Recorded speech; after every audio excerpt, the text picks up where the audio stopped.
નગર પ્રાથમિક શિક્ષણ સમિતિ વડોદરા દ્વારા વડાપ્રધાન નરેન્દ્ર મોદીના જન્મદિવસ નિમિત્તે મહારક્તદાન શિબિર કેમ્પ યોજાયો।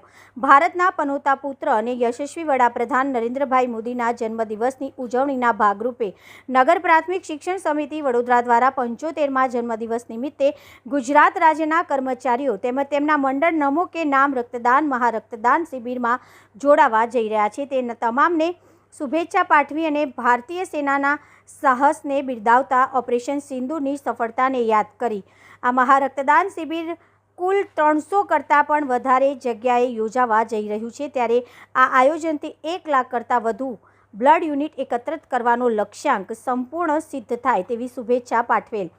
આ શિબિરમાં સમગ્ર રાજ્યમાંથી એકત્રિત થનાર બ્લડ યુનિટ ભૂતકાળમાં બનેલ 30,000 બ્લડ યુનિટ એકત્રિત કરવાનું વર્લ્ડ રેકોર્ડ તૂટે અને ગિનીસ બુક ઓફ વર્લ્ડ રેકોર્ડમાં શ્રી નરેન્દ્રભાઈ મોદીના જન્મદિવસે એટલે કે સેવા દિવસના નિમિત્તે 1 લાખ બ્લડ યુનિટનો નવો વિક્રમ સ્થપાય તે માટે પણ શુભેચ્છા પાઠવવામાં આવી છે।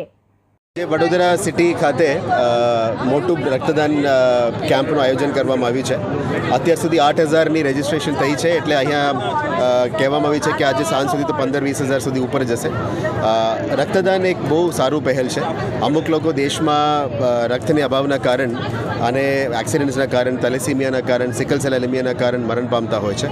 માનનીય વડાપ્રધાનશ્રીનું જન્મદિવસના નિમિત્તે દેશભરમાં અને આખા ગુજરાતમાં રક્તદાનનું આયોજન કરવામાં આવી રહ્યા છે।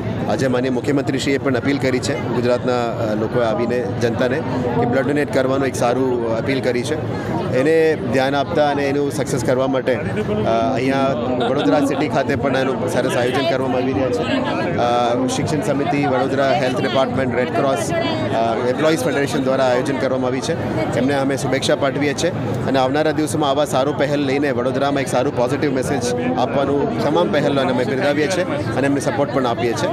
અને હું વડોદરાવાસીઓને પણ અપીલ કરીશ, તમારાથી જેટલું શક્ય બને તમે પણ આવીને રક્તદાન કરજો અને એક સારું મેસેજની અને સારું એક ટીમ વર્કની ભાગરૂપ બનશો। Thank you.